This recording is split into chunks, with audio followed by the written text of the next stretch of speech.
Hello and welcome back to the Double M Radio Gamescast. As always, I am your host Ryan, and this week I am joined by my lovely cohort of co-hosts Brett, Hello. Wyatt, What's up? and Alex. Hey, you caught me on an off day and I didn't have a voice prepared. Wonderful. I'm really glad about that. It's a great start. Great That start makes to the me evening. so happy. All right. Wow. So this week we got an action-packed episode planned. We're going to be talking about a lot of games publicity stuff and consumer marketing, all the things that people don't like to think about because they're being manipulated. But we're here to tell you that's not necessarily a bad thing. Hooray! Sometimes. I'm so excited. 1984, everybody. Look, your information is public to everyone all the time, so just be aware of Thanks that. for reminding us of that, Ryan. we live in A society. in a society. Yeah, that's the best way to put it. enabled him. As soon as enabled Ryan him. said that, I knew Alex was. That's the first Alex one. had it ready. It was That's the the setup. It was the setup for the dunk. Not gonna Because- lie, my aim now for the podcast is to have you get carpal tunnel from using that hammer so much. You're gonna ruin my lens on my crappy little webcam. All right. So, for people tuning into the audio podcast, we have some fun new tech that we're going to be using a little bit in this episode. It's not going to be in every episode because it does take some time to set up and everything. But going forward, if we have visual news or a topic that involves like marketing and whatnot that we can show video or footage over while we're doing, we now have the capability to do that. So if you're watching the video, we'll have more stuff going on screen than just our horrendous mugs. So be aware of that. If you're listening Speak to for audio, yourself, like Ryan. to see the footage that we're talking about while we're doing it. Although we still will be providing primarily an audio focused show. So no worries if you are just listening to audio, but just be aware of that. All right. Are you guys ready to jump in to our game? We're going to get this out of the Ready way as I'll early. ever be. I'm dipping my toes in and then falling in head first. So there's a few games coming out very soon that are all in a variety of different genres. And what I thought it would be fun is to look at the Google search trends for these genres and figure out which one at this exact moment is most popular. All right? So I'm going to tell you 4 Google search terms, and I want you to tell me which one is the most popular. All right? This is Google Feud. Okay, I'm here for Yeah. it. I'm here I've for it. never heard of that show, but apparently that's us now. So Show that was a high school way to review for quizzes. Oh, okay. Well, our first term, because we've got some more Resident Evil news lately. How high on the zeitgeist do you think zombie game as a search term is? All right, that's our first one. Our second one, because people always like their fantasy game, just fantasy game in general. See how popular that is. Then we've got science fiction. Now, science fiction, I didn't put a game on this one because science fiction game, despite Mass Effect coming out as a remaster very soon, is an extremely unpopular search term. That makes me very So sad. it's just science fiction. Well, I think it's because it's split between science fiction and sci-fi. People are looking at both, whereas like fantasy, it's just fantasy. You don't have like a shortened term for that. As well as post-apocalyptic. Is this within a certain time frame? Last guessing week. last? So in the last 7 days. Which one of these terms or sets of terms is most popular?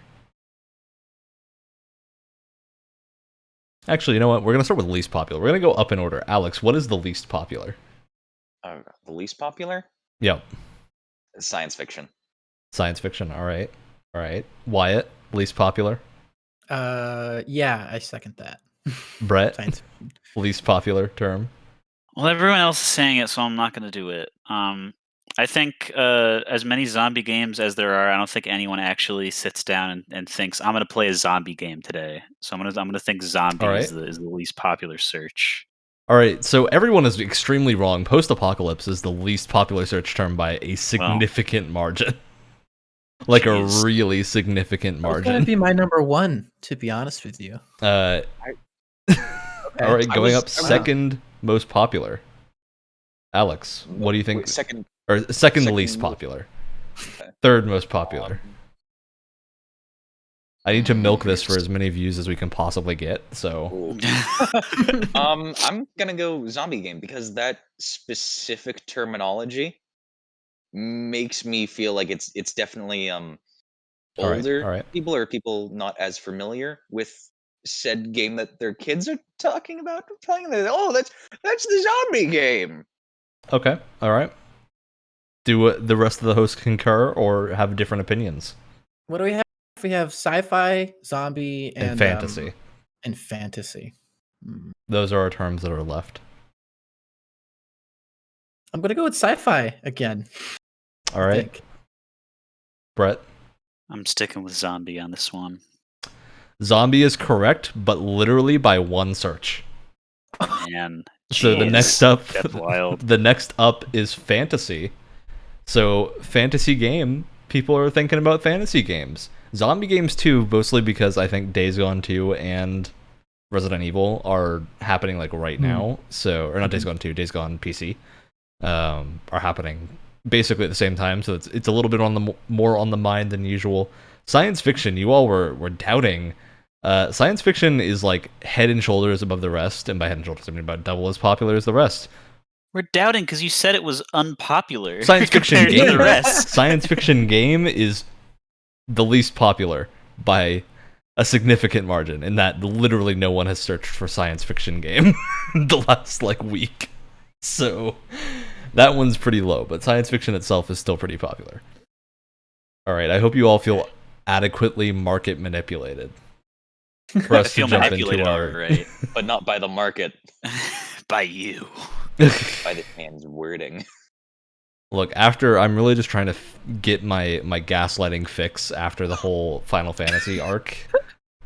You know, it really awakened something with After Cannot I anti-gaslit you by telling you that Samoa Joe is a real person and you not believing me, and then him actually being a real person.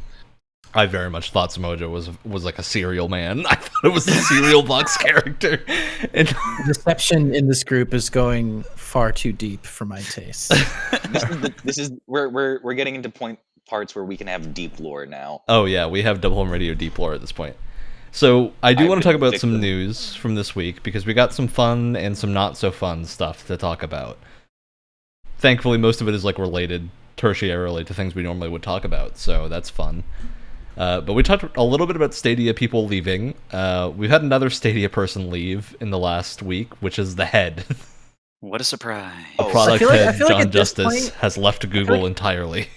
If there's like a good visual to sum up Stadia in general, it's the Titanic, and everyone just kind of jumping ship, Yep. and the whole thing just That is kind the of term. splitting in half. And like, I briefly tried Stadia because there was like a month where it was free if you had YouTube Premium. So I tried it for that like 1 month. They sent me like the whole controller and everything. I didn't have to pay for anything. It was not good. Part The of that controller is the the controller was actually fine. I like the controller a lot. But the service just like didn't work. It wasn't playable to what I would ever consider a like response rate that is good. I'm sure maybe if you live in like a large city and have access to like a fiber connection or something, it would be playable. From my experience with other cloud services, that tends to be the case. But Stadia, at least where I lived, even though I had pretty good Wi-Fi, it was still Wi-Fi, and I lived not near a major city, so that meant it wasn't working well. And I can confirm it's not just Stadia, because xCloud is now available as beta for Game Pass subscribers on PC and Android. So you can try out xCloud. xCloud also just didn't really work for me, which is a shame because I did kind of want to try playing Fable 2 on it, because Fable 2 is one of my favorite games, and you can't play it on PC or like Xbox pretty much at all anymore. It just doesn't really work well. It doesn't like it. It did not like it.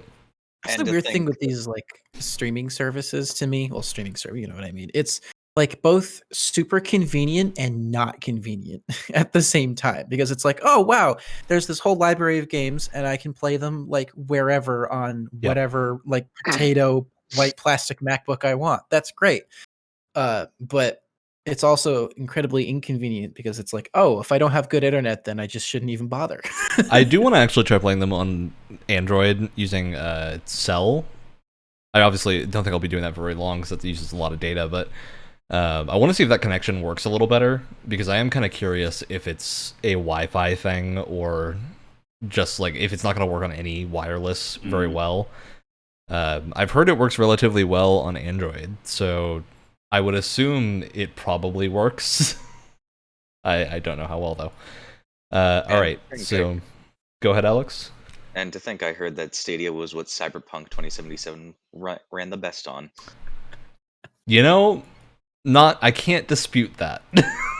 but in that particular instance, the bar to clear exactly is like at the Earth's like core, like lava core. Like it won by like a technicality almost. It won because the other competitor got disqualified. That's how it won. Yeah, DNF. Yep. So yeah, that's our Stadia news for the week. It really seems like Stadia is going downhill. Not likely going to stick around for very long is my assumption. Who could have guessed? Who could have guessed? Look, you really weird turn of events. You gotta have games to back up your weird console streaming thing, and they just don't have that. Yeah, and it also doesn't really work. A service that works. You also have Functions. to have a business model that makes sense. In which case, Stadia's business model it doesn't at all compared to almost anything else. But yeah. So another thing that happened that I think all of us have a little bit of passing interest in is that a former 343 employee came out and was sharing some like information that led Schreier and a few other journalists to believe that Halo Infinite was being made under some intense crunch conditions. Immediately after that, he went out and clarified what he was saying to kind of take back a lot of it or walk back a lot of the discourse, because the internet did what the internet does and accelerated everything that was said to sound a lot worse. But he meant to then come out and say that like he came out afterwards and was like he had a genuinely good experience working at 343 and it wasn't as bad as the media was portraying it to be. And he also said that most of the people, if not all the people that were working overtime, were working it because they wanted to and not because like they were being mandated to work overtime. And like as a game developer, I can confirm that happens. Like people will sometimes just want to work overtime. It's still crunch. Some of us in this call, and it's still bad. Yeah, it is far more important to have a good work-life balance, but it is less sinister than it was being made out to be by the media. That was the big kind of hubbub about this, is that it was really a case of like within 24 hours, what he'd said got taken pretty much out of context, and but that never happens on the internet. So of course not. Obviously, it has to be Schreier's fault. Of course. Yeah, so it was just kind of accelerated. It does mean that Infinite is obviously being made under some semblance of crunch, which I think everyone knows. But it's not constant crunch. Crunching was usually a personal choice and not mandated. Something I very clearly feel with that he said is that what happened for a lot of people is that they would get into the zone and want to keep going until they were out of it, which can be like a legitimate thing. Yeah, I mean, I feel like everyone here has been in that situation at some point. Like, we get it. You know, you got to make sure you feed and clean yourself and take care of yourself. But when you're in the zone, you don't want to stop. And I totally get that. So. Yeah, I do think that this is one situation where perspective is a little important, because I think the people that were accelerating this information to be super negative were not in the games industry. They were people kind of tertiary to it. So I think that is a lot of what happened, is that people were taking it to mean that 343 was like super bad and not good. Whereas what it was meant to be was just kind of an explanation of some of what was going on behind the scenes. And yeah, he also had to walk back some of things because he was justifiably a little worried that 343 might take legal action if any kind of slander happened, especially when it's being taken out of context and people are kind of saying things based off of what he said that aren't true. If that can be linked back to him, that's generally a pretty bad thing for the company. Mhm. Games industry companies don't tend to actually do anything about this, at least that we hear about. Usually I think this kind of thing is resolved just with like an email or something that's like, hey, be a little bit more careful or something. But yeah, just something to be aware of. And it was an interesting situation over the past couple of days that kind of turned into that. All right. Now, speaking of sci-fi video games, I think most of us here have had some experience with Mass Effect. And most of us here have had some experience with a little vehicle called the Mako.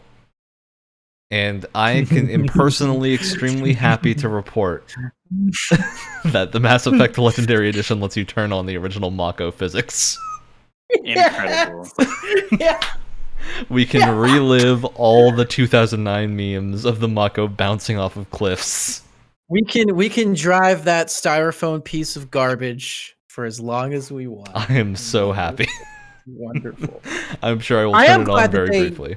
I am glad that it's a toggleable feature, but I am interested to see what a not crap Mako looks like. It's fun for the memes and the nostalgia, but I am legitimately interested to see what a properly functioning Mako is like, personally. Especially because the Nomad in Andromeda was actually a lot of fun to drive around in, and I always wondered what, like, if it's anything similar to the Nomad, what that would be like in Mass Effect. Yeah. All right. We also learned the fun bit of information that Fable's being developed with the Forza engine, which is just, as someone who likes Forza, that's With the interesting to see. with the Forza engine, the car. Well, yeah, Fable is being made by the same studio that makes Forza Horizon. Cars are basically people, if you think about it. Yeah, I mean, From a gameplay point of view. We could get a creative assembly situation on our hands where a studio that's known for making grand strategy games made one of the best alien horror games that's come out in a long time. So you never know. You never know. yeah, I mean, Playground has worked on other games before. They're also Of a course. Microsoft like support studio, so they do Forza Horizon, but they also have assisted other studios with stuff. They're not just the Horizon studio, that is like by far what they're most known for. So yeah, it's just interesting to learn that primarily being used in the Forza Horizon engine, which is a really good engine. Like Forza Horizon is an impressive game visually, so I'm excited to see what it ends up looking like. I don't know much about the engine, but I hope it's not the kind of situation where, like, oh, let's make this third-person looter shooter with flight and let's use the Frostbite engine. Frostbite. Yeah. You know, like, I hope it's not that kind of situation where they're using an engine that isn't very versatile outside of a specific kind Definitely, of game. because we haven't really seen the Forza engine used for anything else, to my knowledge. So this will be a test of it. And not to say, and oh no, go ahead, Alex. You finally get a horse to ride around on, and it's a Mustang. Hey, I better be able to drift that horse using Forza physics. And not to say either that Frostbite is a bad engine. If you use the Frostbite engine the way it's supposed to be used, you can do some incredible things with it. But Yeah, it was just built for an intentional purpose. So, yeah, it's like trying to use an F1 car to go like grocery shopping. It's just not going to work very well. What are you talking about? I mean, maybe not for I the do that first every day. three games, but- Look, I tried to make a funny analogy. I thought it was funny. Let's move on. Well, Super funny, speaking of moving on, Alex, what were you going to say? What? I think Great. I asked him. I think I asked him before. I know. Yeah. I just wanted to make sure. I wanted to put him on the spot, but he wasn't ready for it. So, No, I made my funny car horse joke.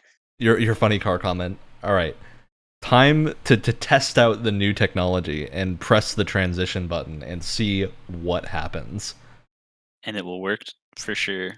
Hey, I think it did. So Oh my god, it did. we actually managed to do something relatively working, which is real impressive for this show. Like, it takes a you don't see the behind the scenes generally, but there's a lot that goes into attempting to get things to work.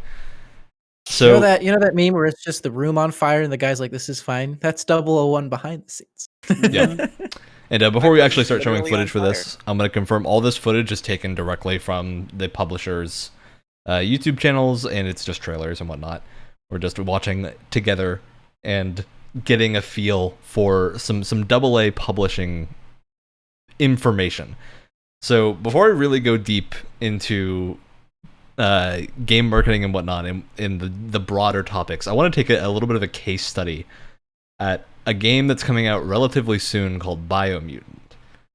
So for those who don't know, Biomutant is an open world, I think they bill it as like a kung fu epic, which is something I had not heard until the most recent trailer.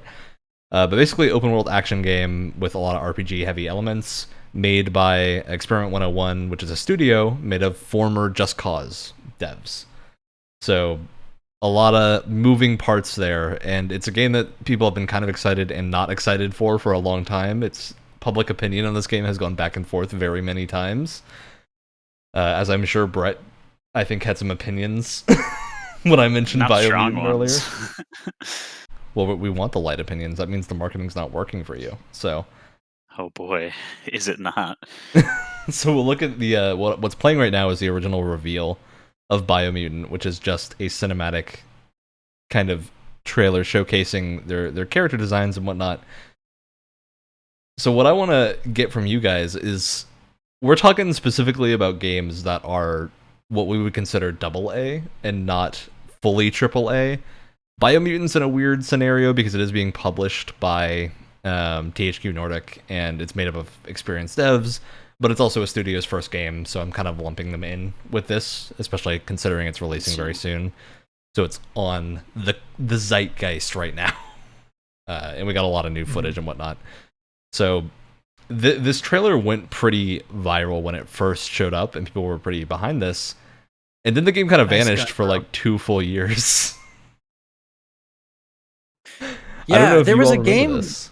There was a game that came out around the time this was first being talked about. It was called Mutant Zero or something that seemed very similar on the surface. Yeah. And I kept getting the two confused because I was hearing a lot about this, and then Mutant Zero just kind of came out of nowhere. Definitely. That was a thing that happened for a while. So yeah, this was the original reveal trailer. What we're going to do now is take a look at the trailer they decided to share a few weeks ago. That I think is really interesting because they didn't go with a gameplay trailer first, they went with a world trailer. So the reason I think this is really interesting is it's almost in that like Horizon Zero Dawn-esque selling it on the visual aesthetics and the kind of weird style of things. So yeah, I think this was just an interesting move in the last few weeks to kind of push for that up to release window. The tone is very different from that first trailer immediately.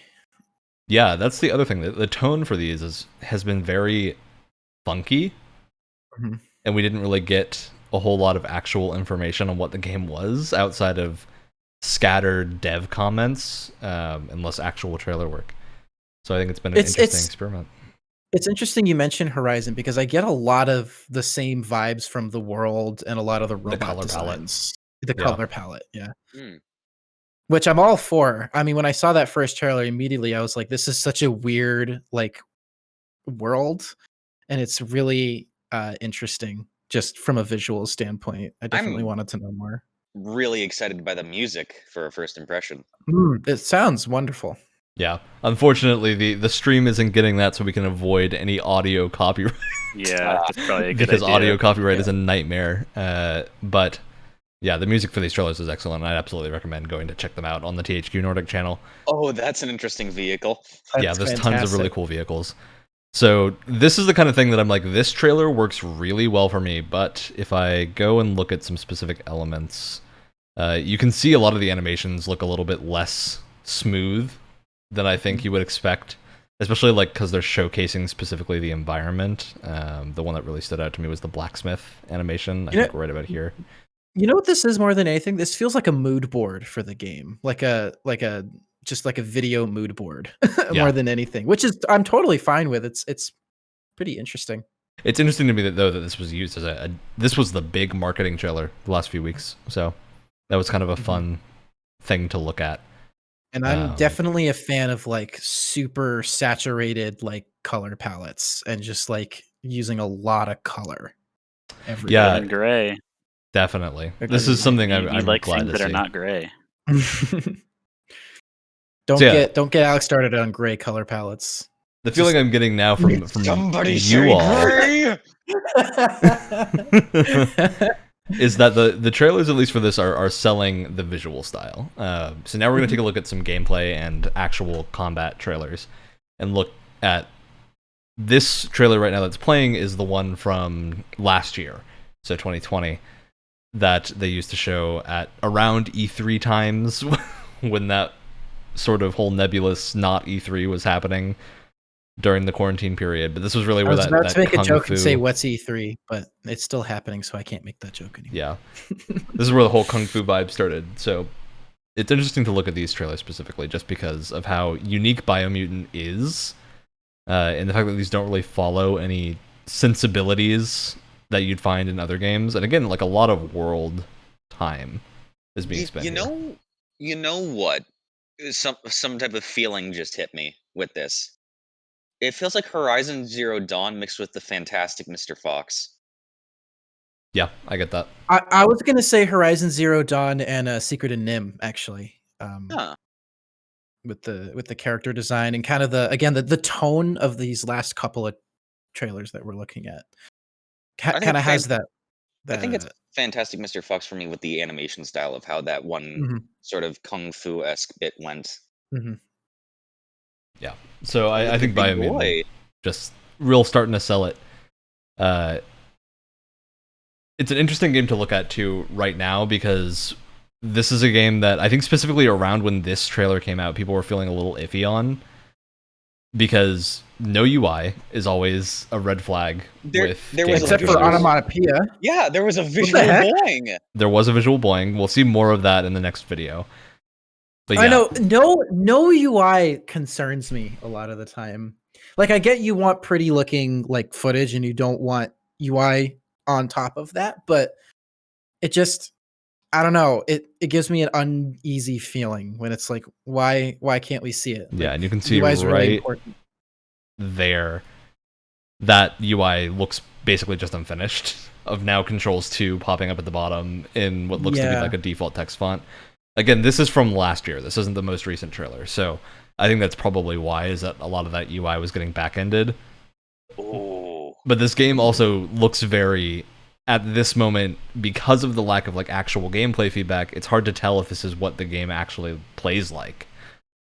So when this came out, people tended to have this reaction of it looks pretty fake, especially like that sequence right there. There was very little collision going on. Things just kind of feel very scripted in this one.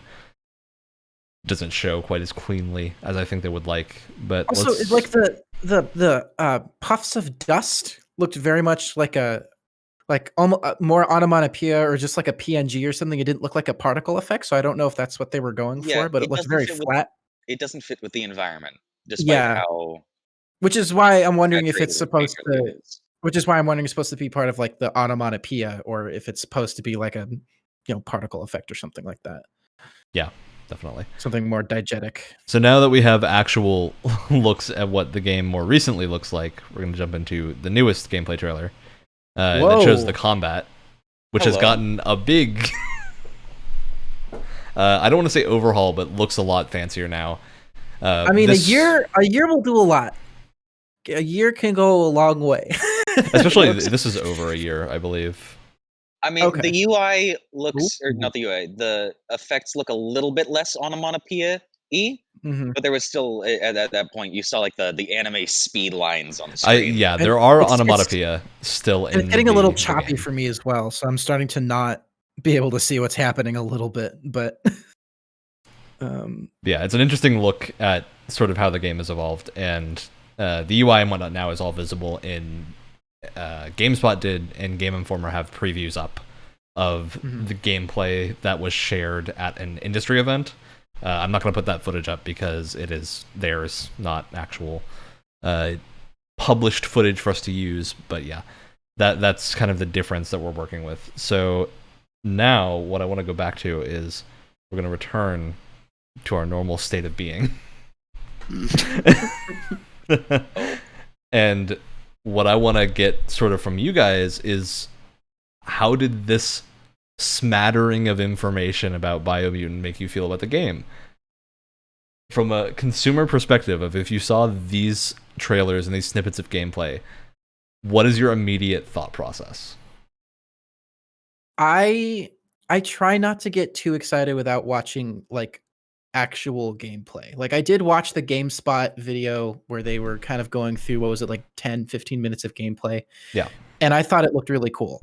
But with things like this where it's like all just, sort of pre-rendered stuff, or it's like no UI gameplay, I try not to like take too much from it, because just again with no UI it feels very smoke and mirrors, and I always am cautious when I don't see gameplay, like direct gameplay. So it looked cool, but again, I try not to go off of footage like this too much. Okay. Brett and Alex, how are you two feeling? Honestly, as far as like plans for me getting the game, it feels a lot more like one of the games that I would watch a playthrough of instead of buy. It's I'm interested in it, but not to the point for actually purchasing it, I guess. Okay.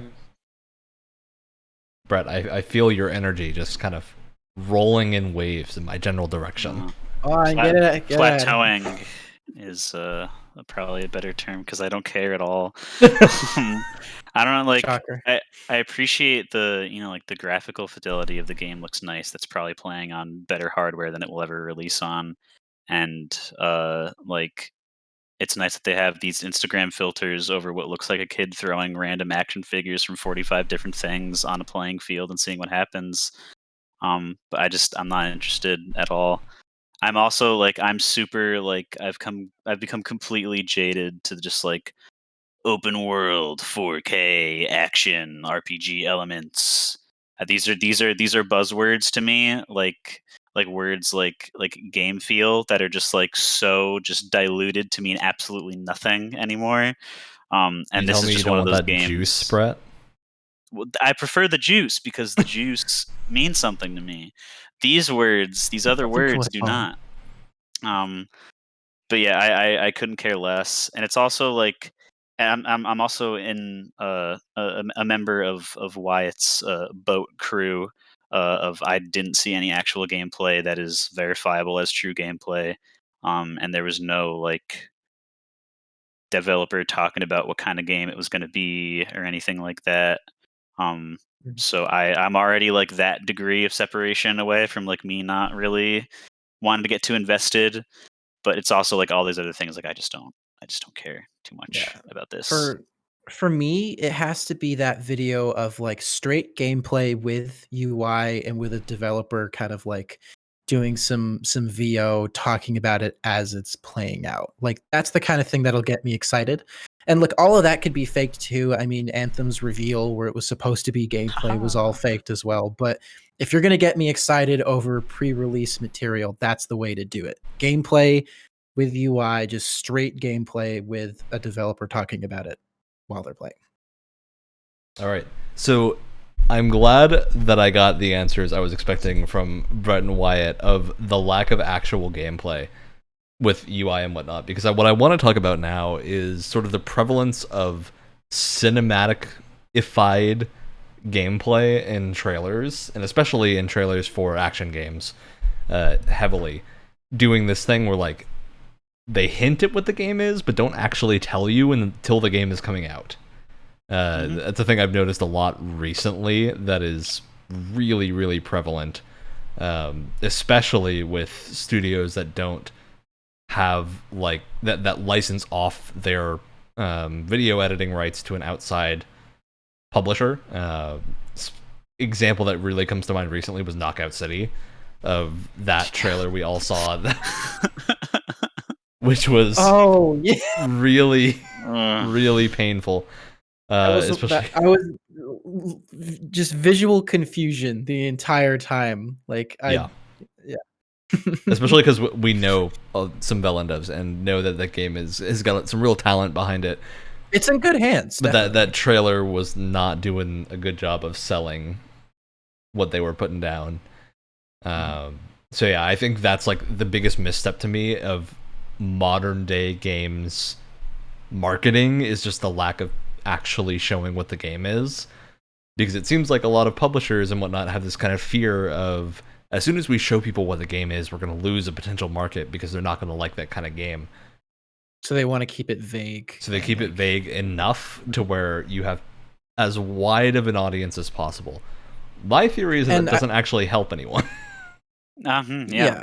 Well, and I because I think part of that too, and it depends on who they source to like make their like materials for them, their marketing materials. But I think in a lot of cases, like the people who actually work on putting trailers together are people with a film background or have a more like cinematic mindset. And so when they're trying to cut something together and make it look pretty from like a shot composition perspective, or like what footage to cut to, for like from what footage and like how do you cut it and stuff like that, they're looking at all this UI stuff is getting in the way of the pretty images that I'm trying to show you people. And so they just have a very different, they're trying to make it look pretty, and that's not their fault. That's just the background they come from. That's the mindset that they have.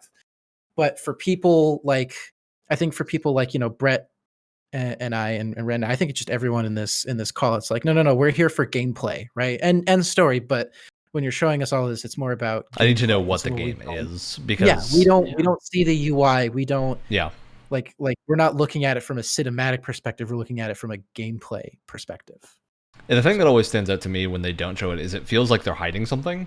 And I think especially in the case of Biomutant, having watched that like 15-minute preview, I really liked everything that I saw. Like, it's very... I think the thing they're afraid of is that the game is pretty clearly Eurojank. And I've used this term a few times, where what I mean when I say Eurojank is a game that is just a little bit off. Like, it's like they're reaching a little too far with the budget that they have. And the reason it's called Eurojank is because this is often attributed to a lot of like Eastern European game development, like indie studios. The Gothic devs are kind of the ones who kind of coined this whole term of Piranha Bytes. Right? Yeah, Piranha Bytes is famous for their Eurojank games. So that's kind of where it comes from. Biomutant looks almost like the mildest form of Eurojank. It looks like they nailed what they were going for, but what they're going for isn't necessarily the same thing that is common in the AAA space, especially with the focus of like, if you look at those trailers, you'll notice stuff like colliders don't always match up. There's moments where you'll dodge through a hit and you're not actually moving around the hit, you're dodging through it. It's on a shelf that's like just a tiny bit too high for their reach, just a little too high. Yeah, which for me is fine, because I think that what that means is the gameplay is going to be more focused on that fast-paced, intense action elements that I really like. But and I think for trailer making, it doesn't show as well. So yeah.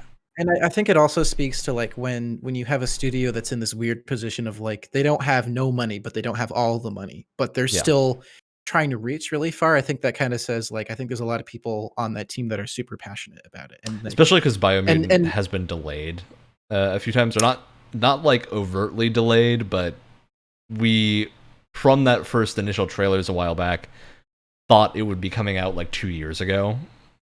And not now. But the key thing is, they haven't been too verbal about that. Exactly. Like Cyberpunk. Yeah, they haven't made the Cyberpunk mistake of delaying too little and then having to re-delay. They were always vague enough that they were like, yeah, we it'll be out when it's out, which is a good answer to have when asked with those kind of questions. Yeah, which is the classic Blizzard thing back in the day when they made more games.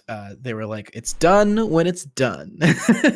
Yeah, which is always a good way to go at it. Yeah, and I'm looking forward to the game coming out, but most of that looking forward is from the game randomly getting put in my YouTube feed because I tend to watch the Game Informer previews, not because of the trailers that I'd seen elsewhere, which I think is a shame, because those are the trailers that'll be shown at your local game store, at any big industry events. So I think that means people who would legitimately be playing this game, which is likely a smaller audience. I don't think Biomutant is a Horizon Zero Dawn of it's going to appeal to this super wide demographic, because it's got a lot of weird elements that are like hyper specifically pointed at people that like weird Eurojank, which is a large market, but it's specific, and there are people that are going to find those games by looking at actual gameplay and not trailers that are very cinematic and whatnot. Yeah, I think the best way to put it, and this is speaking personally, not in general, like when it comes to all of the footage that they've released so far, if I was walking down a street and this game was a shop and it had like, you know, some advertisements at the front of the shop to draw people in, the mood board that I said they had at the beginning, like showing off the world, is the thing that turns my head, but the 15 minutes of gameplay is the thing that makes me walk into the shop. You know, like, absolutely. If that wasn't there, I would just kind of look at it and be like, oh, that's a cool looking aesthetic. It's a cool world. There's some cool stuff going on there. Oh, but there's no gameplay. And then I keep walking. But now that there's gameplay and I have something more tangible to kind of latch onto, it's what makes me walk into the shop. Yeah, that's a good analogy. And I do think the other thing that Biomutant has going for it right now is the world trailer, I think, is a good trailer in that it shows a side of the game that isn't the combat, that's more the theming, and that's one really unique thing Biomutant has going for it, of people that grew up with like Redwall and franchises of like the Rescuers and whatnot, where there's this like mice and men action scenarios, adventure scenarios. Secret of Nim, like exactly. Secret of Nim is a great one. Don't have any games that are in that space really, so it's exciting to see something with that kind of character design coming out and doing this weird post-apocalypse with biohazard animals, basically. It's just a fun setting. So I think the setting trailer does a great job, but the rest of the advertising I'm a little iffy on. All right. That means it's time for me to queue up another video. And I think this one is going to appeal specifically to Brett, because it's for a type of game that Brett and I are both very partial to. It's for me, I get it. It's for you, you get it. All right. Oh, can I go take a nap? Can I take some time off? Yeah, you can conk out right now. I'll be back in. Okay, cool. Yeah, so this is a little known game called Daemon Ex Machina. Demon Ex Machina. It's, you know, it's hard to tell what the actual name of this game is. But gist of it is, it's a mech video game. It's a very, very anime mech video game that came out a few years ago for Switch and more recently on PC.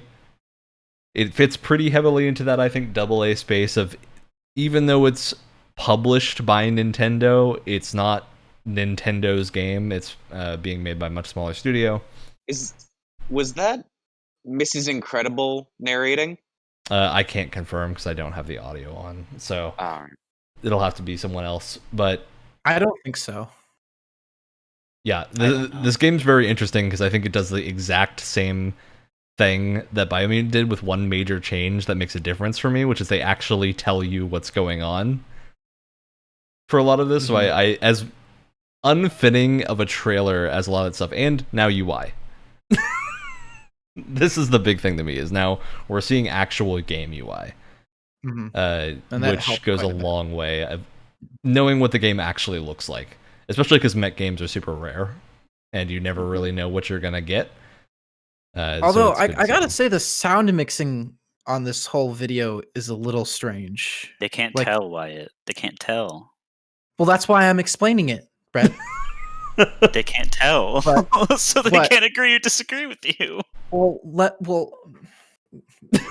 you look so dejected. Well, it's especially in the beginning. It's like the sound effects weren't like, it felt very quiet and strange. There was kind of music in the voice, but not a lot of sound effects and stuff. I think it's a little better now, but it was a little off-putting at first. Yeah, and I do remember that from having watched the trailer beforehand.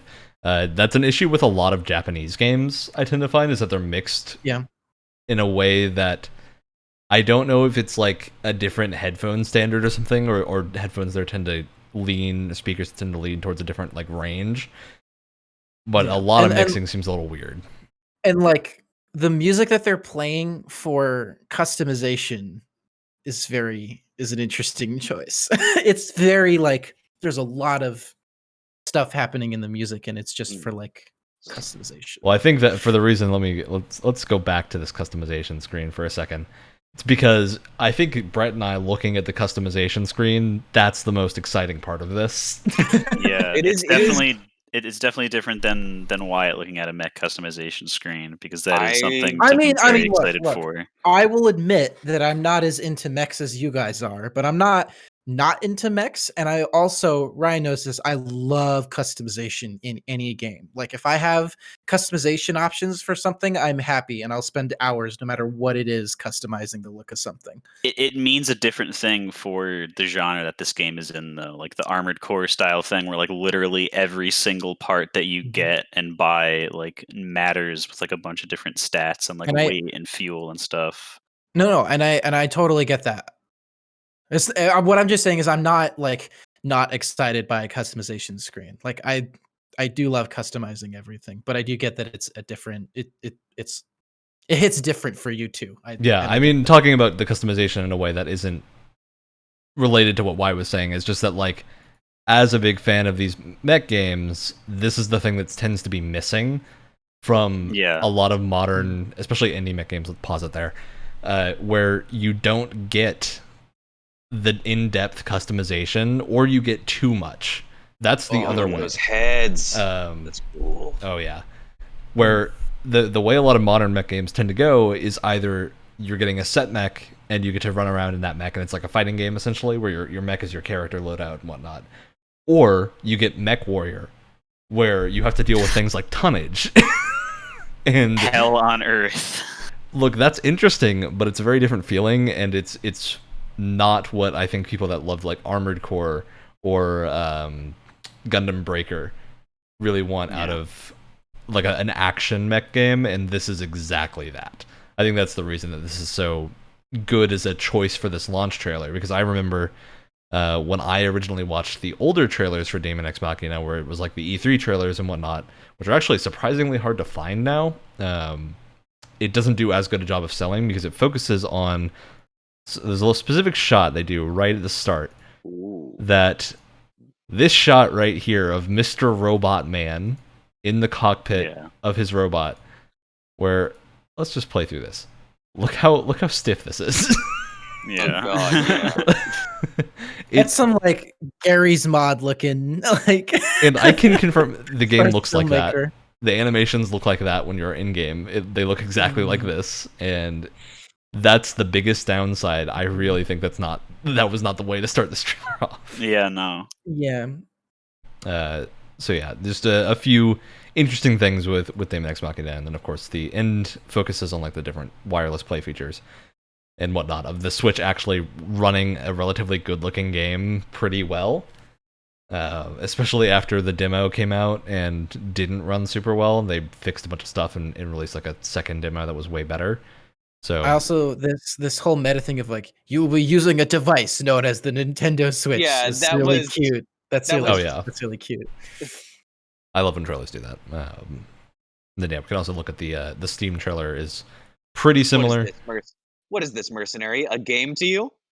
Well, this is a bit higher frame rate and just goes over is. the Steam release and the PC features.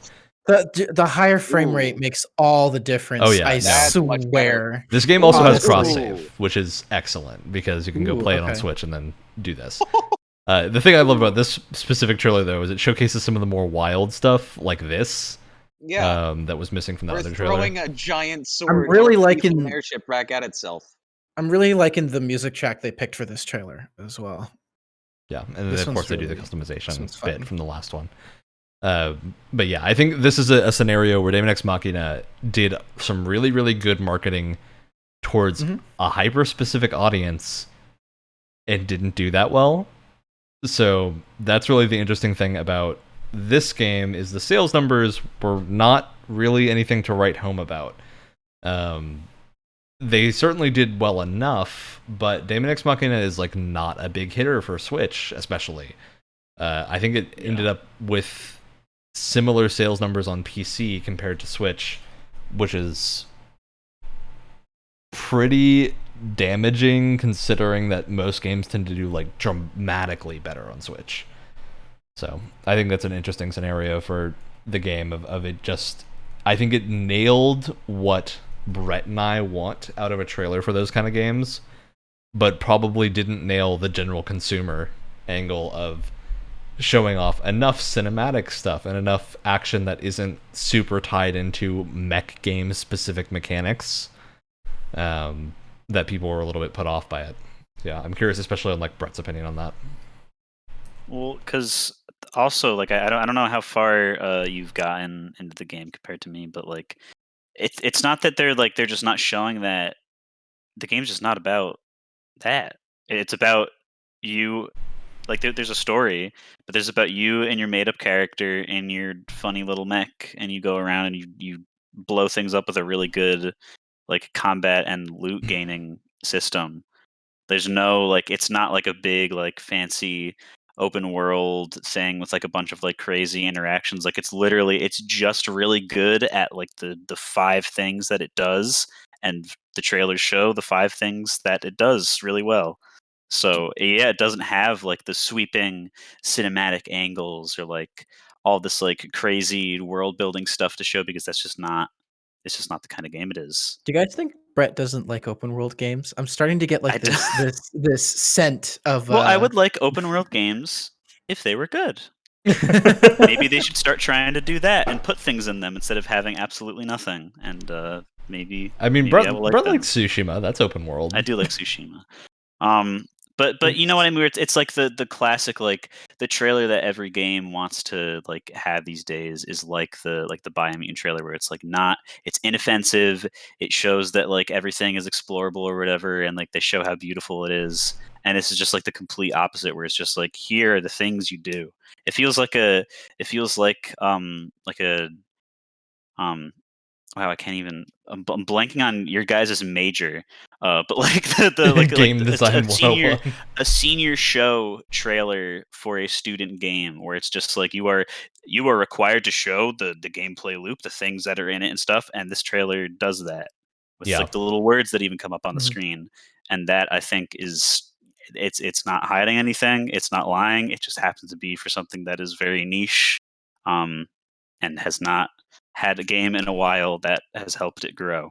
So yeah, and the important thing is that why it hadn't sold so well. I will say too, that I do agree that like in terms of what this is going for and the audience is going for, it did a really good job of kind of summing all that up. But yeah, I do like Biomutant's approach of like, we're going to release different pieces of material with different purposes in mind. Like them releasing a gameplay, like having outlets do like 15 minutes of gameplay and then having that on top of like B-roll of the world does a really good job of like covering all the bases of like how they want to market their game and how they should market their game.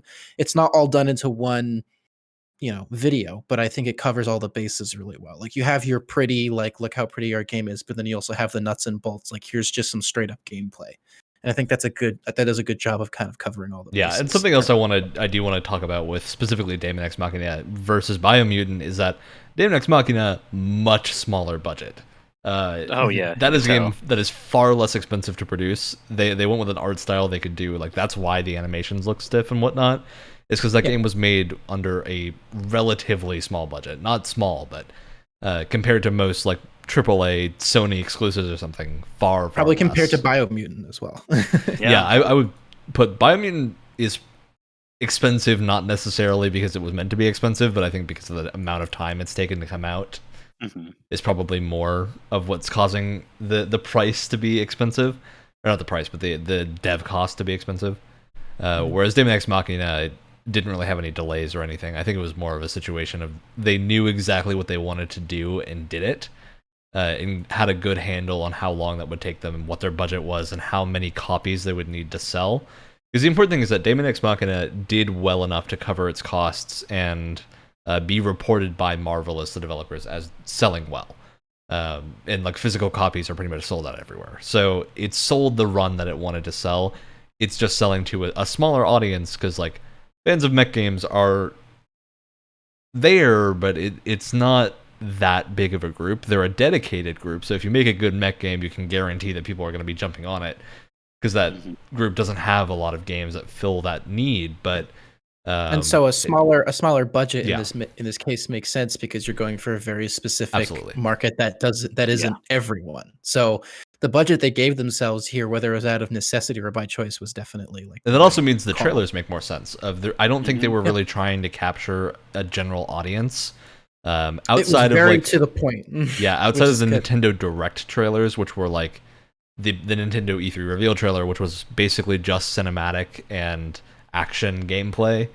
I think those were probably the trailers they used to capture people, and then the actual game's marketing itself was a lot more focused on like, these are the features, this is what you can do, specifics of like how do you interact with these things, which as someone who enjoys mech games is really, really helpful to determine that it is something I want to look into. And especially stuff like cross save, I think was a genius move because I do think that means they probably got a massive amount of people to double dip on Daemon X Machina, which isn't a hugely expensive game, but it doesn't go on sale as often as you would expect because it is published by Nintendo, at least on Switch. Well, when you say expensive, I mean I think the Steam port of the game is a full 60. Oh yeah, Steam port is a full 60, and it is 100% worth that. It is a fully featured game. Oh yeah, I'm sure. And the Steam port did come out relatively quickly after the game released. It wasn't a huge exclusivity period. I think it was roughly a year. I think it was a year, yeah. So yeah, it wasn't like it's not like it's an outdated game. Yeah, plus I mean there's a cost to port your game to other systems as well, you know. So yeah, and I think a lot of what probably hurt the original, at least digital Nintendo Switch sales, is that I think most of that mech game audience wasn't on the Switch prior to that because there weren't any mech games on the Switch before Daemon X Machina, and if no one knew it's going to be good, you're probably not going to buy a console for one mech game. Yeah, and I do remember too trying out because they had a demo before the game's release, and I do remember trying it, and I don't know if it got better specifically on the Switch after the demo, but I thought it was cool. But what killed it for me was the frame rate. The frame rate was really inconsistent the first demo. It didn't get better. Very ropey. It got better to a degree, but not by a ton. Like it's having played it on the way to play the game. Especially with Panic Button's work, I've been continually shocked the kind of performance and visuals you can get out of a Nintendo Switch. But that was a case where I was like, wow, like if it's 30 on a Switch, I'm fine with it because it's a Nintendo Switch. But if it's inconsistent and it's going all over the place, it like hurts my eyes. It's a consistent like 29, I think, which is rough. Just look for a Switch is like totally acceptable because it's a Switch. So it's fine. But Alex, any thoughts on the mech game? Do you want to buy your Demon Machinas now?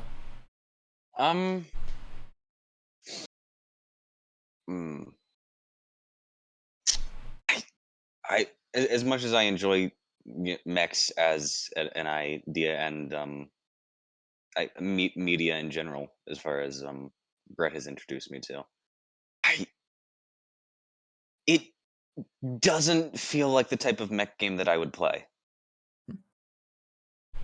This does feel a little bit like motion sickness simulator for you, Alex. Like legitimately I speaking, could see that. It does. Yeah. Well, especially with the especially not on the Switch because of the frame rate, because that's another thing that can instantly get me.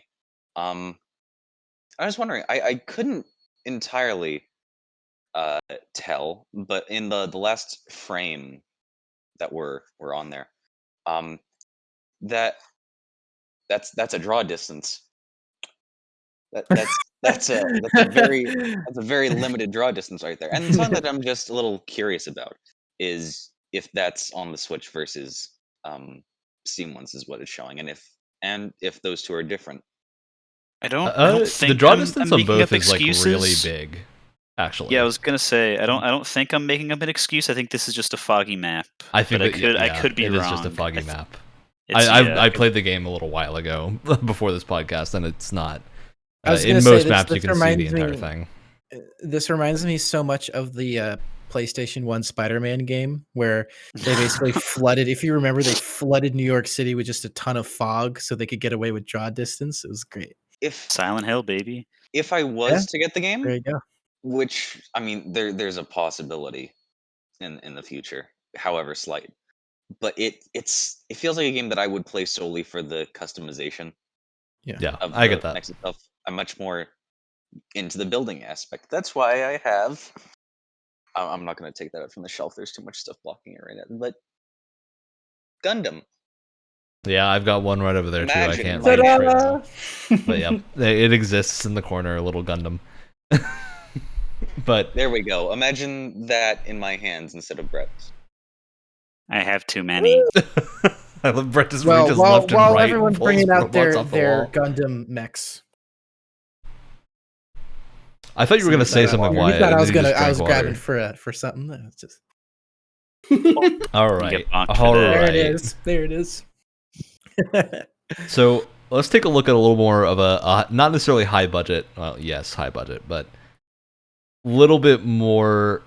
Say why you Unique bringing that out was very AA Mason game. jarring. No, that was a bit of a stretch, Alex. I'm sorry.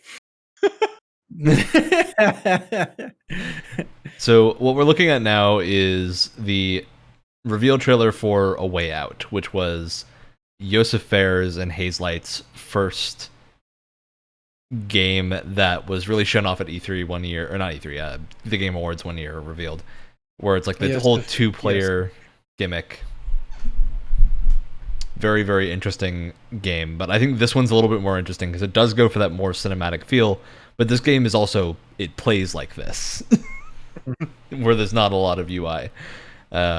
It's a lot more narrative. So and these kind of trailers fit the game much better. Yeah, Because I especially mean, this is the screen. gameplay right here. Like this is. It doesn't look different from this. There really isn't not, UI to go on if you've played the game. Yeah, it's not. It is not hiding anything from you. I think this one's pretty effective as a delivery method for this game. It's pretty broad as to what this is actually being appealing to. This is a game with like a wide audience. The only big caveat being that you both need to have the ability to play the game because it's co-op only. I'd say it's the widest audience in the world. I don't think any of Hazelight's games are super, especially like Brothers: A Tale of Two Sons is pretty. Yeah. In terms of like, they're pretty niche as far. What as... I meant to say is they're trying to capture a wider audience. Because I think this is a unique scenario where A Way Out is really the first one of this games feels like the trailer to only. a TV show. You know? Yeah. Which is kind of what they're capturing, so it's perfect. It's a very cinematic game too. Yeah, no, that's what I was saying. It works well for that.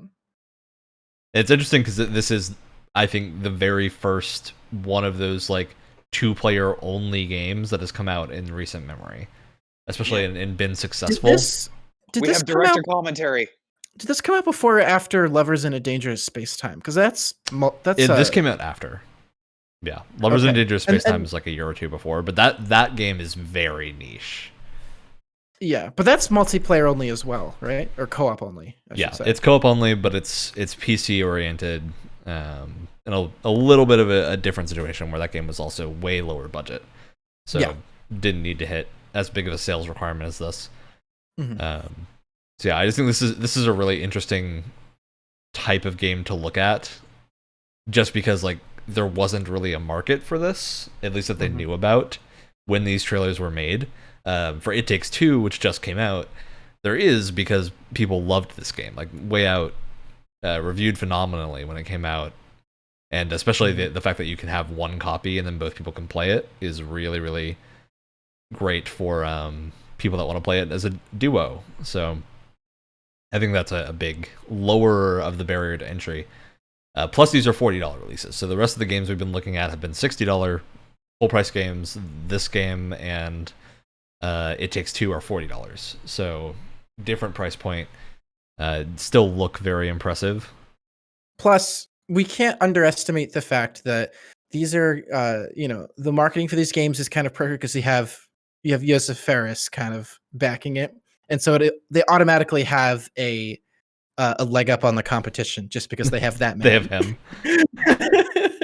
Giving like by far the most impressive Game Awards interview I've ever seen. So, that day he was a living meme machine, and it was beautiful.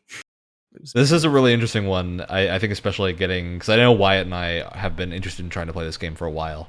Brett and Alex, how do you two feel after having been advertised to? You liking what you're seeing? Oh, I've watched the entire playthrough of this game, and I've wanted to get it, but I haven't really had someone to play it with.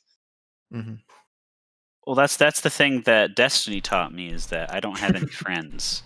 So I already I'm would I be opposed if someone else got it and was like, "Hey, do you want to play this?" Are you trying to hint at something, Brett? Are you trying to tell us something? No, because right I now? don't really want to play it that much. Well, it's also on Game Pass now with EA Play. Well, that's cool. Oh. I mean, it's been on there for how long now, and I haven't played it. All you had to do was ask, Brett. That's all I'm saying. It's hitting a lot of things that I again don't necessarily dislike, but I just don't feel a draw to. Yeah, I don't feel a draw to. I'm even like whatever the guy's name is at the Game Awards. Like that was fun. That was fun and funny. But then like I kind of saw that he was attached to this, and I was like, oh, this isn't like what a quirky guy, and he's just kind of attached to this like realistic 2-player only game.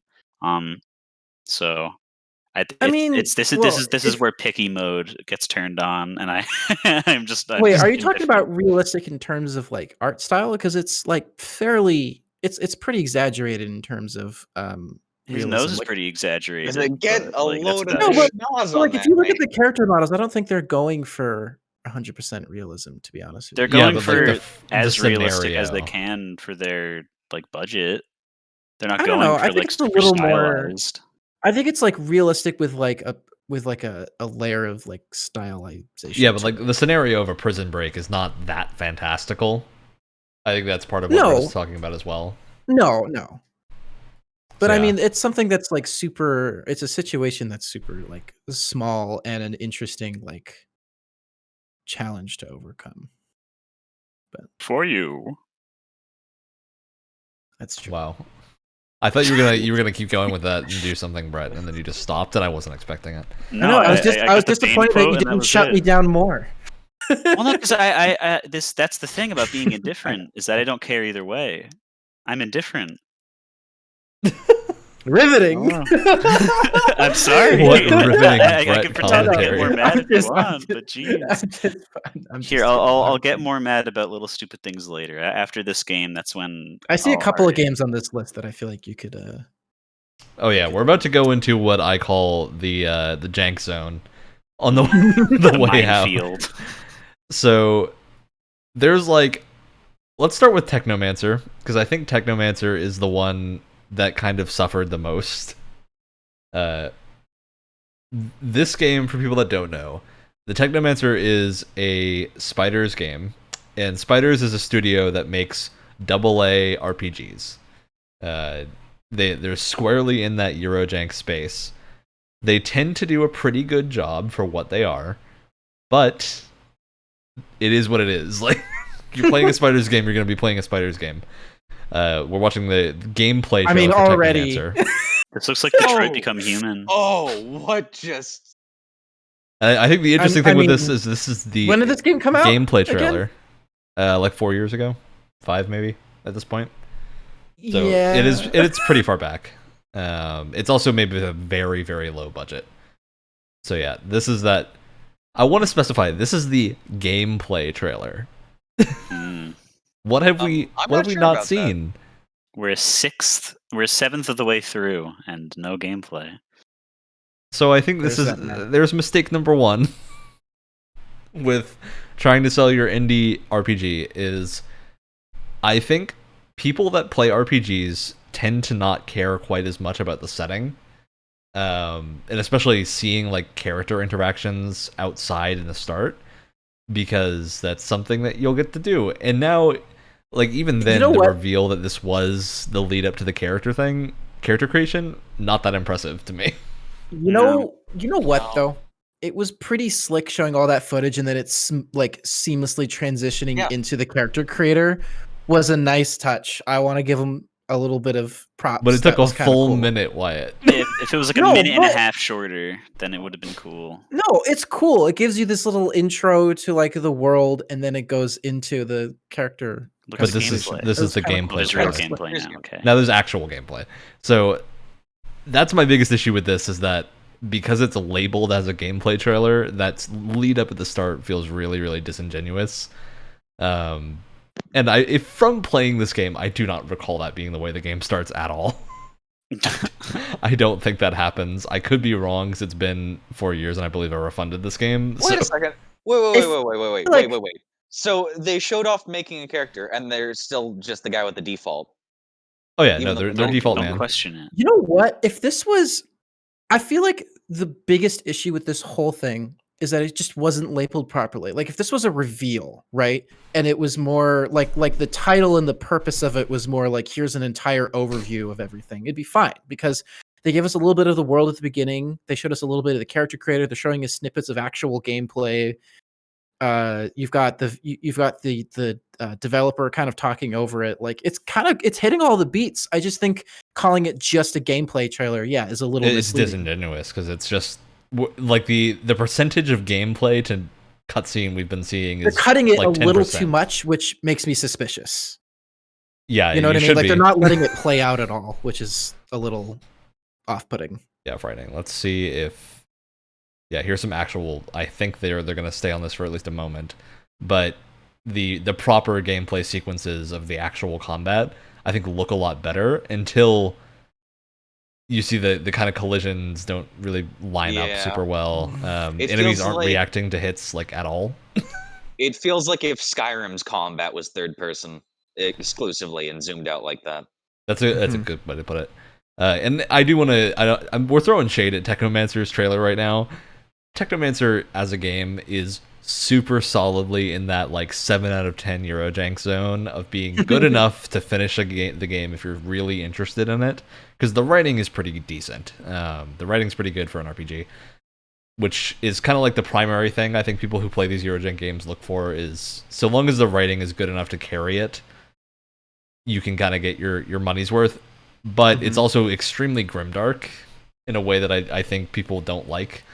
Especially in this era of we're getting like a lot of Warhammer games, and the Warhammer games do grimdark well, in that there's a setting that's really built for that, whereas the Technomancer just kind of is really depressing, but the gameplay has nothing to do with that. You can't really change anything, you're just kind of dealing with the fact that everything's really depressing, and then you kind of don't address it, and you go off and do your adventures. I'm liking this armor customization though. It looks super cool. I think this is where a lot of the the hand. Whoa. Hold on, go back. That hand was screwed up. Whoa. Yeah. So little things like that. I mean, that's a little sad. And I don't want to pick on them, because obviously limited budget, but like when you're putting it right in the camera like that, like right in view, it's like the focus. It was the focus of the show. Maybe not. So, question, Ryan. Yeah. If you can pause it for a second. Go ahead. What's your question, Alex? Can you pause it for a second? Yep. I need to look. The watch together thing doesn't work quite as well. It takes a little bit of time to actually pause. I find it very hard to talk over it. You could turn the sound down.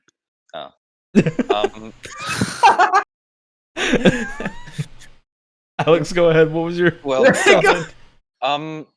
So this is also somewhat reminding me of Outriders a bit, and I've seen you play the game, and it looks really enticing. It's definitely a different feel for combat than this, but were Outriders trailers like this at all? Outriders actually did something I really appreciate, where most of Outriders trailers were actually dev breakdowns of the game. They didn't do a lot of like cinematic trailers. They did a ton of like every single class before release got like a 10 to 15 minute video dedicated to breaking down what their function and combat is. There were tons of like gameplay footage well beforehand, because most of Outriders marketing was done more through like Twitch streaming than actual trailers and whatnot. Especially considering it's a looter shooter, people want to see actual gameplay. So I think that's where most of that marketing was done. And then the demo, it didn't rely quite so much on trailers, whereas Technomancer is a game that like you didn't know about this game unless you watched the trailers, basically, because it's one of those weird AA RPGs. It's a Spiders game. And then we'll take a look at the launch trailer for comparison, just to see what they changed. This is obviously a much shorter trailer, focusing a little bit more on narrative, if I remember correctly. But yeah, I think this game's just really interesting to look at, because I think it's one of those games, especially in like a shot like that. Yeah. Is there going to be a party system? Do I get followers? You can really easily tell, I think, looking past this game looks like it's 5 years older than it actually is. Mm-hmm. But it's doing all these heavily cinematic trailers that I think don't play to its strengths. Oh man. Oh man. And I think something you'd be noticing now is that we're seeing the same environments over and over, because the game does not have very many environments. So it's if it does those environments well, yeah. I mean, these are pretty generic wasteland setting. Yeah, like you could show me like a Rage, like the original Rage trailer, and I wouldn't be able to tell the difference between the two. That's a good comparison note. The Rage trailer looks a lot like this. And again, it's this weird thing. Where are the sound effects? Like he just stabbed a giant like machete into some guy's stomach, and we didn't hear anything. They're there. The music is just way too overpowering. Yeah, like sound mixing again is off. And also like a complete lack of gameplay in the actual thing. And they of course, the booty grab though. They had to go with the Mass though. Effect booty grab. Booty grab. So yeah, I think Technomancer is an interesting game to look at.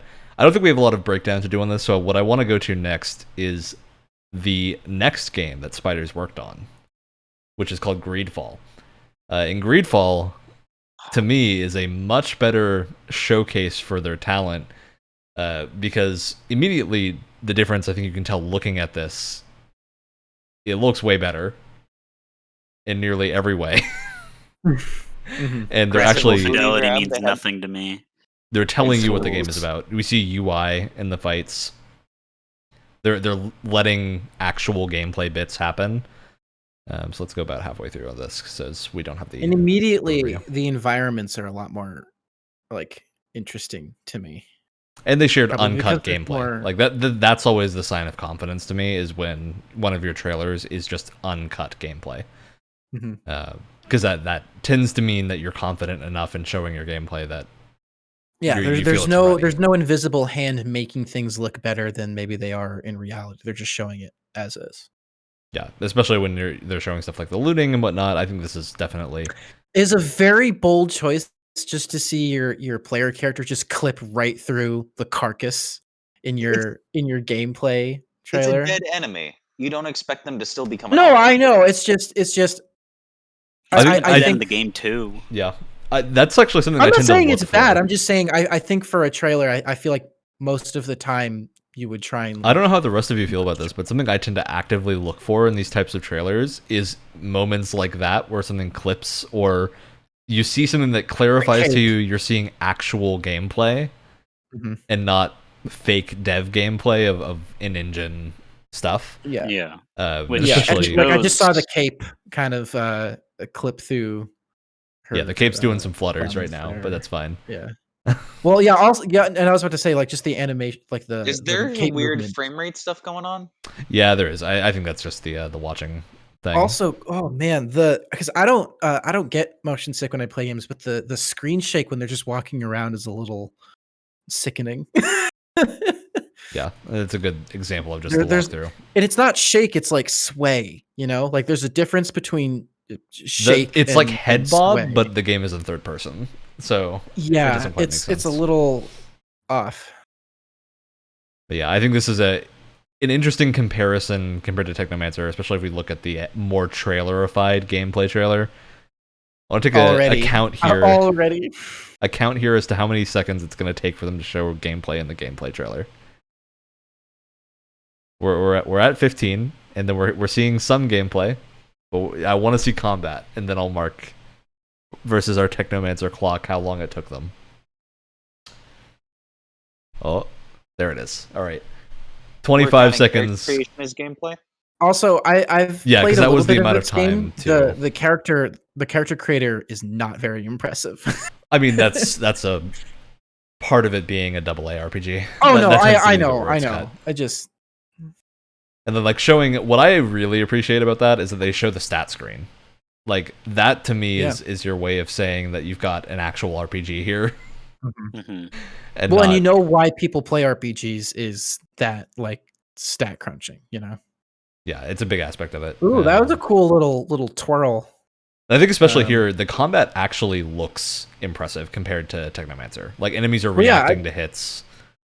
And the animations don't feel quite as stiff either.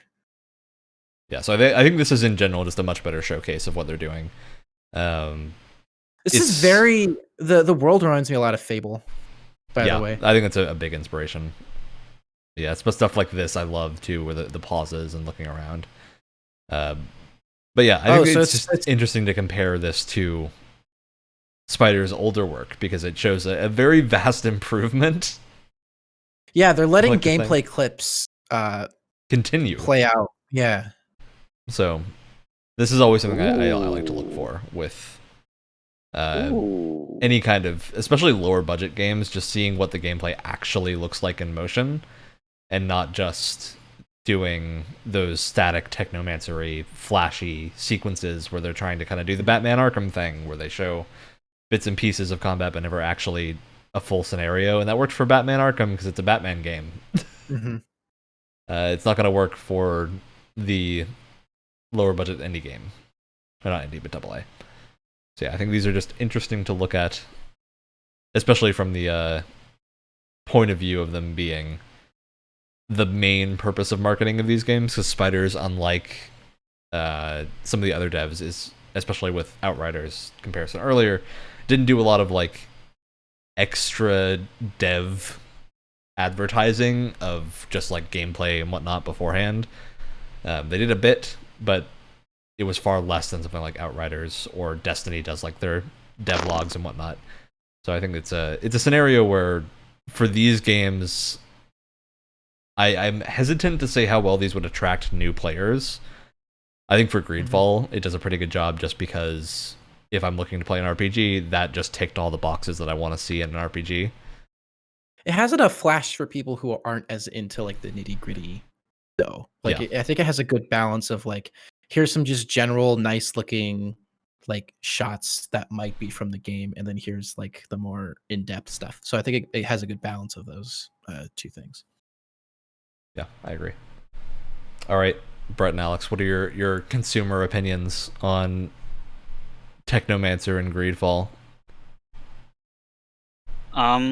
Well, I didn't care about either of these games because, well, then this is before today, because I saw Technomancer. I forget if it's on Game Pass. I forget if both of these might be on Game Pass, or they just might be two games that are just on sale. Like it feels like 24/7 on the Xbox Marketplace. And I've just like looked at them and I go like, oh, that little cover art is cool for Technomancer, and then I'd like go look at the description and I just and so then I go look at other things.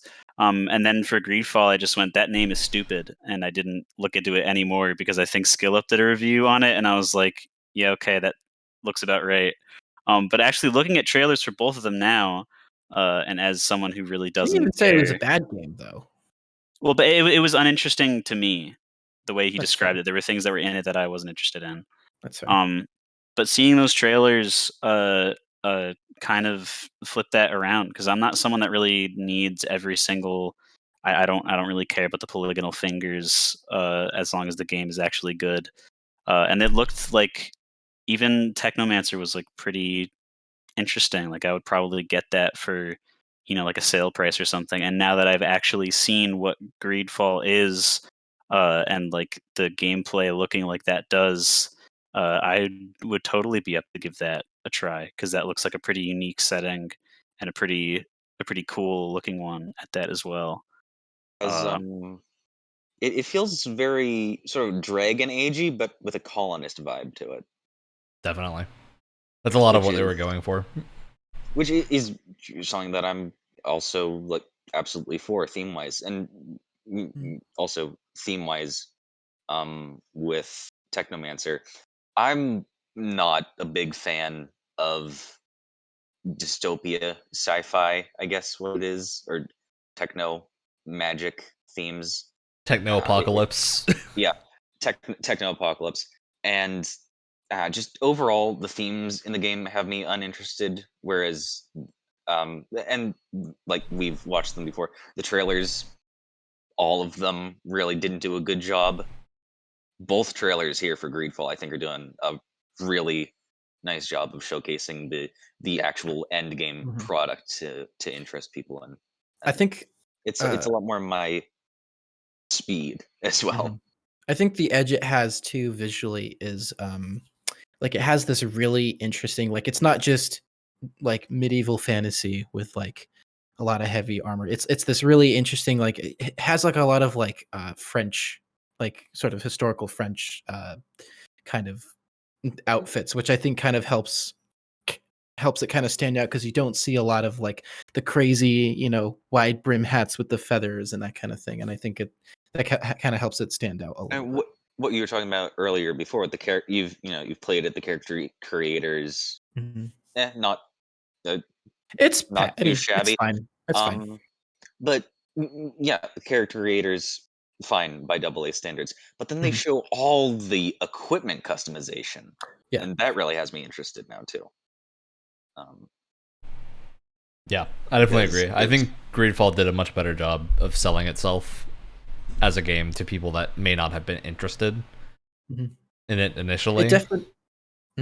It definitely like, because a lot of the times, again, it's like it really like whatever kind of marketing material you get depends on who makes it, because like a lot of times it's outsourced to other people who may not be 100% in on like what the game is. They were just given a bunch of footage and told it to make it look pretty. But this feels like Spiders had a lot to do with like the way these were made, because you can definitely tell how they've improved from game to game. Yeah, you can visually It's see like a massive difference in the two. and it's not just the game, it's like the way that these were constructed. Like I think Greedfalls was much better made, which makes me think that Spiders either they did it internally or they had a lot of hands-on with whoever was making the material, because it's a lot better.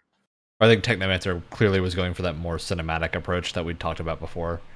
And for AA, that's a tough it's a tough sell thing to do. Yeah. Whereas showing, I think, gameplay can get over a lot of those issues. Like the polygon hand wouldn't bother me if I saw it on Greedfall's trailer, because there's so much other stuff that I was interested in. But because Technomancer's gameplay like doesn't it's just good. That like it's like in a vacuum, like you're not going to be looking at hands while you're playing the game. But if you're showing off this cinematic trailer and it's this shot, and the subject of the shot is this like low poly hand, and then you're just thinking like, what's the point of this shot if it's just to show off a hand that isn't very impressive? You know what I'm saying? Like, it's not that it's not bad that it's low poly. It's just if that's the only thing that's going on in that shot in terms of like telling you what your game is about. Well, it's like if they're showing that off, what are they choosing to not show off? Exactly. Is where my mind goes. Like they showed that scene off, which I think means they decided for some reason that was the scene they wanted to be highlighted. Someone was very proud of that hand. So I think that's where my mind goes with that. But yeah, so I think our general takeaways from these last couple of look-sees at these videos and how a lot of these games have been presenting themselves is that it's hard to do a trailer. Yeah. As someone who has made some trailers for various projects, it's not easy at all. It's like, well, yeah, and outside of the amount of time it takes to edit something, because it's like several minutes per minute of video, like the time really adds up. But it's also like looking at it at a macro level of like what's the intent of the trailer and how are you getting the intent of your project across, and like what kind of elements are you using to do that, whether that's through the music or how you decide to use voiceover, how you decide to cut everything together. Like it all plays a part in how to send that intent across. So you have to be, everything is very specific. You have to be really careful. Yeah, there's a lot of intentionality goes into it, and I think it really shows where the priorities are. And I think the reason that we were talking about how those cinematic trailers don't really sell the game is because from these AA studios and these untested AAA studios, it's a scenario where like you don't have a track record from these guys to look back and be like, the Biomutant devs have done X and Y that would make me confident that their version of this is going to be good, because like they made Just Cause, or at least but this they is a worked different on Just Cause, studio but it's with a completely different scenario, and it's not like the entire Just Cause team, it's just some of them, and they're making a game Avalanche that's like super different. It's not Avalanche making Biomutant. It's a bunch of people from Avalanche with a bunch of other people making Biomutant, which gives me the confidence that they can make a video game.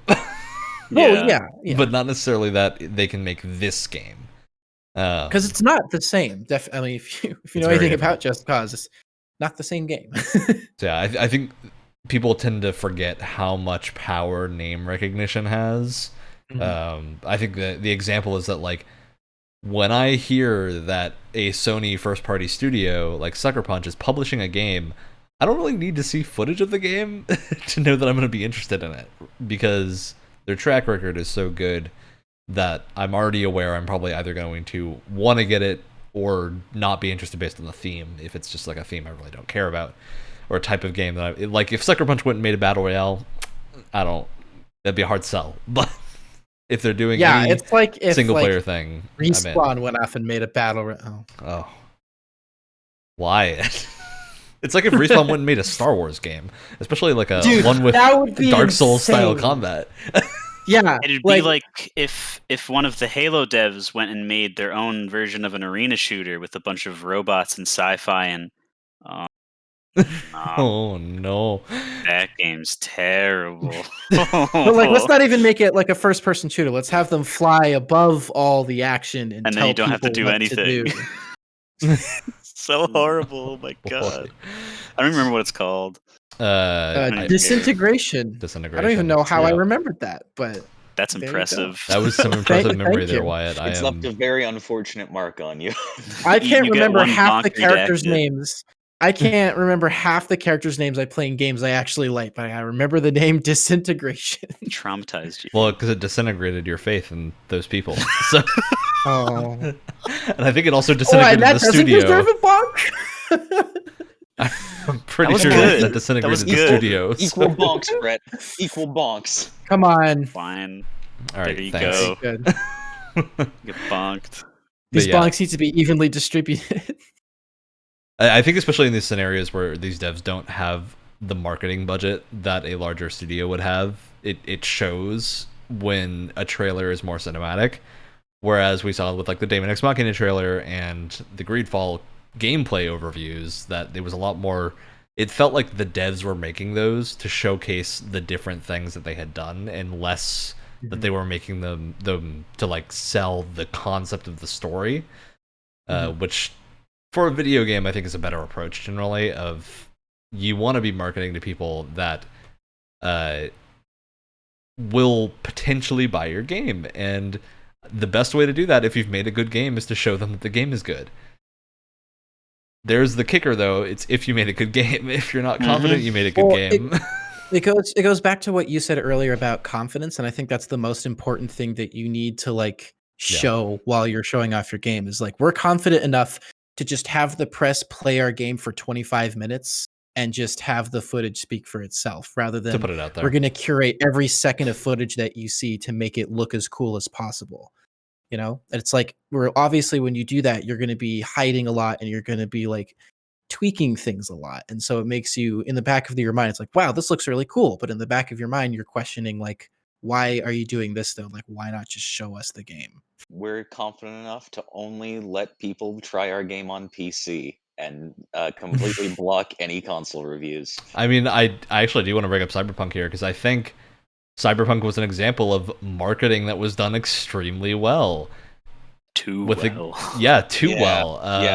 And sold the game as something that it maybe wasn't, and also obviously it needed a delay, but like even in a vacuum, Cyberpunk was not what it was advertised. Like, I think Wyatt and I definitely got our money's worth out of it and really enjoyed it, but we enjoyed it because it was basically it was a type of game that we would enjoy regardless. It wasn't what was really sold by like the Night City Wires and a lot of their trailers, where they were like, this is going to be a big Night City is going to be this like simulated world where you can kind of live out the cyberpunk simulation, this like really in-depth GTA style moving city, and that just wasn't really what it was. It doesn't have any of those systems in it.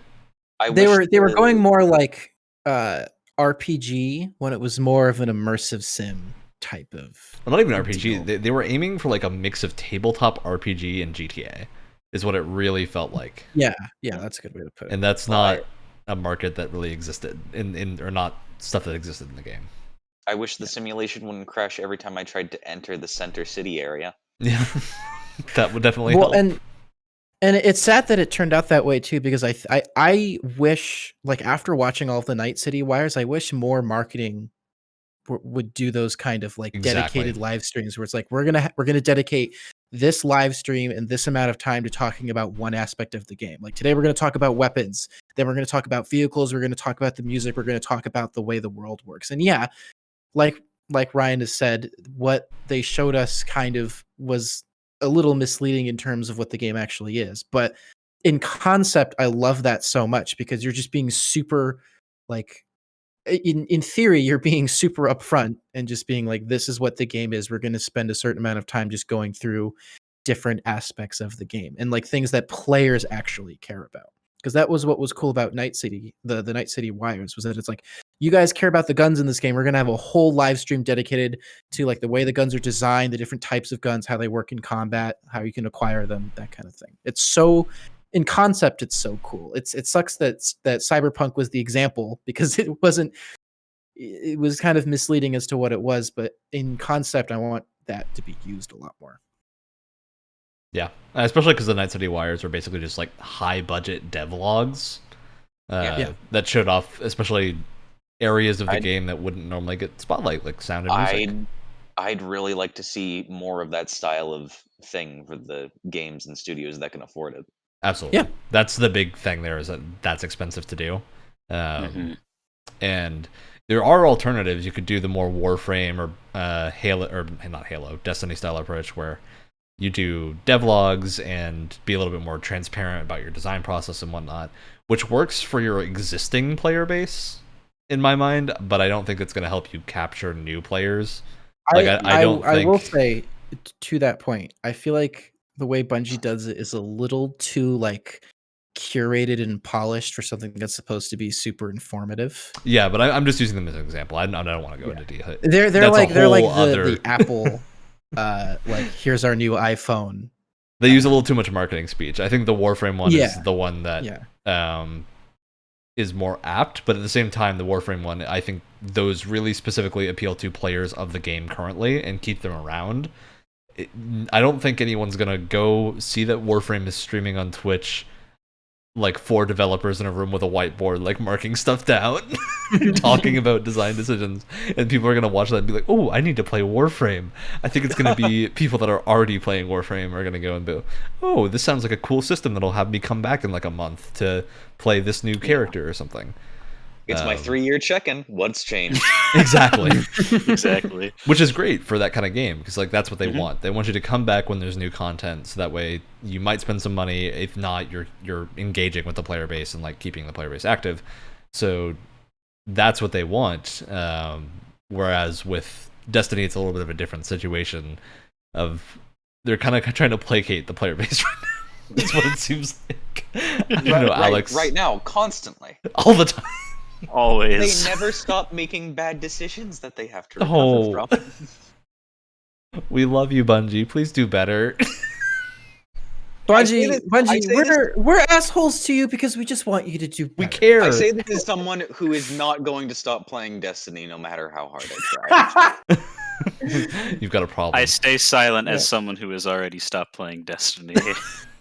As someone who stopped playing Destiny long ago, I'm like, Bungie, I don't hate you guys. I kind of do, but I also kind of don't. I just want you guys to do I am so excited to see whatever Bungie comes up with next. I'll put it that way. They need a clean slate. They really do. They do have like a new. Yeah, they have incubation teams, so they're working on something. Yeah, they're working on a new IP, which I am very excited to see what it is. I think it's been hinted at that it's not a first-person shooter. That might be completely incorrect, but I believe it was one of those things where like a job description said something along the lines of like an action-oriented thing that led me to believe it might be a third-person or more hack and slashy type deal, but I'm not sure. Or more adventure gaming. I don't just know. As long as there's no misremembering. online looter shooter elements, I'm excited. Nothing that they did a bad job at. Let's just make something that's not. Destiny can be your games as a service cash cow. Just make something that isn't a game as a service, please. And just and the list of things that they don't do well, it's pretty short. It's just story, loot, online. A lot. It's short relative to the length of like the Old Testament. Well, we have to distinguish here between story and lore because their lore. Top tier. I don't know.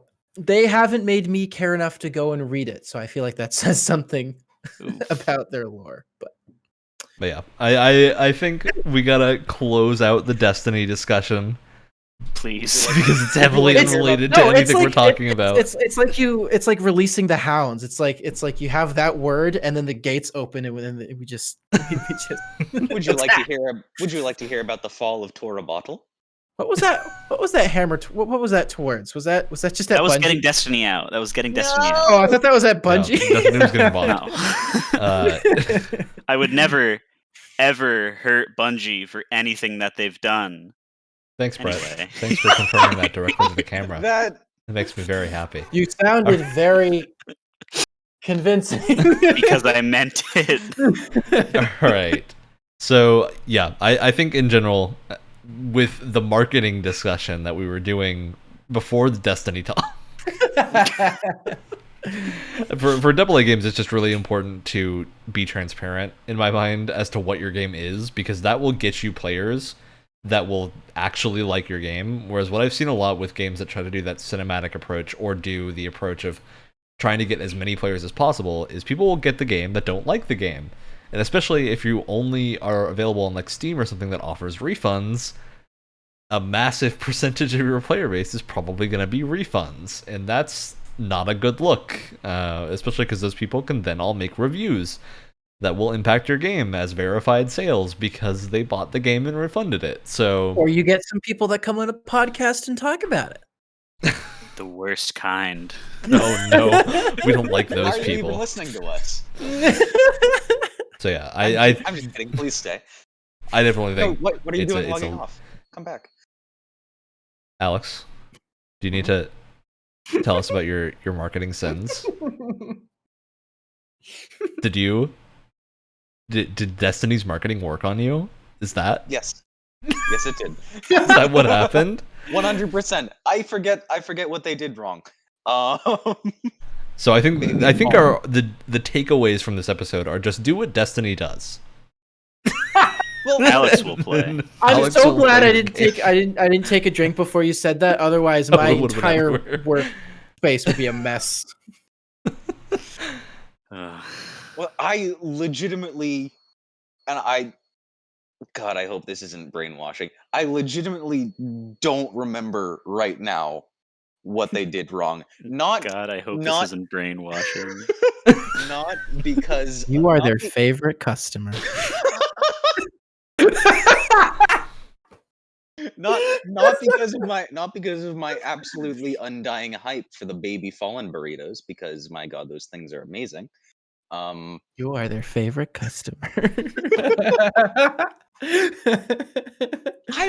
I I'm into Destiny for the lore and the story, and the fact that I have people to play it with really doesn't hurt. You are their favorite customer. You sound like a broken record, Wyatt. You are their what? Wyatt is a broken record. What? Yeah, and I think the one other game that I've of course never mentioned on the podcast before is Final Fantasy XIV, which I do got to give their marketing approach props, because I think the thing that has consistently worked with them is they do the one big, like, Blizzard-style cinematic trailer. That's your hype trailer before they start the press cycle of releasing mass amounts of information about exactly what the game is. And I think that's a good approach too, of like, if you have the money to do a cinematic trailer that can really hook general audiences, and then do just like this massive media blast of every detail about the new gameplay and whatnot that people can get attracted to and like play, I think that really, really does wonders for the game. I've always been kind of fascinated with like trailers and how they're edited and just, you know, how they want to portray like what they're supposed to be portraying, right? And I also like video editing. So I like seeing those big, like, just cinematic, no gameplay, but like, here's a project we're working on and we're just going to announce it to you guys. Like, I'm fine with one of those just because they're fun to watch, you know? And I think there's some really cool, like you said, they're like hype trailers, hype teasers out there, but you have to follow it with like Exactly. you have to follow it with the nitty gritty. You got to follow it with gameplay, with, you know, interviews and devs talking about the project and stuff. You can't just keep like, look, as much as we praise Death Stranding on this show, the amount of just here's some weird wacky stuff for a minute that was going on for like 3 or 4 years was getting aggravating, despite how fascinating and weird they were. Only worked because Kojima. Like, no other studio could pull that off. It's cheating. But there's the name recognition. It's exactly what we're talking about with like name recently. recognition and Kojima. Kojima is a brand. It got aggravating. But if you had just one of those, like if you had the initial one where it was just Norman Reedus completely nude with a baby on the beach, everyone's like, what the heck's going on? And then you had some gameplay of it, you know? Would have been great. But it just got like, I think that would work for most games. I don't think Death Stranding works because, as people love to say, it's the first Strand type game. So I don't think that game sells super well on gameplay, because I think you can tell when you look at the old gameplay trailers, they do a lot of showing the fights with the mules and whatnot, which are really a small part of the game, like very little of the game. And they show almost nothing of the like construction with other players and whatnot, just because like those ideas didn't really exist as much in the space, so they didn't sell as well. Of those things, I think you can explain it in a way where, because like the appeal of the game is let's take walking and let's take going from point A to point B and really break it down and like kind of turn it into this whole system. And I think there's a way that you could have done it that would have kind of spoke to the appeal of it a lot more. Like, granted, it's a really difficult thing to translate when you're showing people, but I think there's a lot of like coverage of the game after it came out, like when reviews were coming out. There were people that did a really good job of describing why it's so intriguing. And I don't think they did that in their marketing very well, and I think they could have. I don't think it would have worked in marketing. My reaction is that people wouldn't have bought it or bought into it. Just because people were going to buy it because it's a Kojima game. Well, exactly. So I think they played to that. I think they specifically played to the fact that they knew Kojima has this reputation. If we play up the elements of this game that are zany and unique to what Kojima produces, it's going to sell really well, because obviously like people want to see what Kojima is doing. And then the side effect of that is that they discover there's this new type of gameplay that is really engaging and separate. Strand type gameplay. Because like they had the name recognition. Like, I don't think at any point did they think Death Stranding would ever fail. Like, because that was never a risk, so they don't need to do the marketing blast of gameplay, because I think it's more important for Death Stranding's sake to preserve the mystery. and just keep that hype going until it releases, and that way you have that maximum level of like getting people to try this crazy different walking simulator is almost like a derogatory term, but I mean that in the best way. There is no other game that can claim the title of walking simulator. Like, it's a derogatory term when you're talking about something like Ethan Carter or Edith Finch or something like that. Like, it's a bit of a derogatory because I love term both in of that those sense. games. Like those are No, great games. I'm not saying those are bad games. I'm just saying calling them walking simulators feels a little insulting. But like, there's no better way to describe it. It is a walking simulator. It takes the act of walking in a video game and turns it into this intriguing, complex system. All right, Brett, I've got a very important job for you that I hope you're ready for. You need to break us out of the Death Stranding zone by bonking. Go. Here comes the hammer. Great. We've been broken from the Death Stranding zone, which means we have landed successfully in the shout-out zone, because guess what? It's the end of the show. We did it. We made it. We didn't keel over and die midway through, which is a little impressive. Every episode it gets a little bit more impressive. So Alex, I think you've been looking lovingly at the camera as if you know exactly what your shout out is. I hope you were ready for me to do this. I don't want to look at it lovingly like that. This is solely because we're recording on this day. Happy Mother's Day. Oh. You probably aren't watching the episode. You're definitely not watching the episode on the Mother's Day we recorded. You might be watching it on a Mother's Day, but not the one we recorded on. So it may be your mother's birthday, in which case, happy birthday to you. Happy your particular Mother's Day. Happy birthday to your mother. Brett, get us out of the Mother's Day zone. I'm always the scapegoat. I'm always the one who has to do this. You are. I got some back problems what a carrying burden. this crew. Oh, jeez. Brett, always. This job for you started this episode. You're a new hire. Brett is the mule. Brett is the bridge, or the whatever they're called in Death Stranding, that's carrying the porter. it back. The porter. Thank you. The Sam Porter Bridges. And yet I can remember the title for disintegration. I don't understand how my brain works. Your brain is disintegrating. Brett, you need to give me a shout out. My shout out is to Battlefield 1 for being the only game right now that I just feel like I can sit down and just be like, I'm going to play this for 4 hours and not think about anything. And yet you never invited me once. Because I'm playing on X. Do you have it on Xbox? Yeah, maybe I do. I didn't know that. Wow. Wyatt, what's your quirky response to Brett's shout out in the form of your own shout out? I'd like to shout out the song Serotonin by Girl in Red. It's this kind of like indie rock kind of song, and I think it's wonderful, and I've been listening to it on repeat for the past week. And I just think it's wonderful. So yeah, go check out that song if that sounds like something you're into. All right.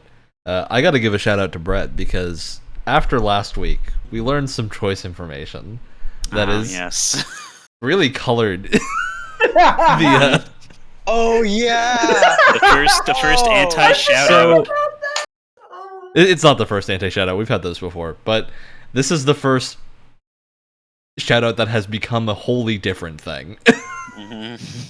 So last week I talked about a wrestler called the Velveteen Dream Experience. Now, the Velveteen Dream has, since his debut, I'm for reference about 4 years behind. I'm watching NXT from 2017, which is his debut. In 2019 and onwards, he's had a number of allegations of predatory behavior. Which makes a lot of sense, because he has steadily gotten far creepier to watch every single time he's on screen, and gets uncomfortable with the camera and just makes some looks and whatnot that are very concerning. So yeah, thanks Brett for notifying me about that. Oh, no prob, bud. Hey, you know where you just stepped? It's kind of a landmine. Look, I think we're safe because WWE is not that popular.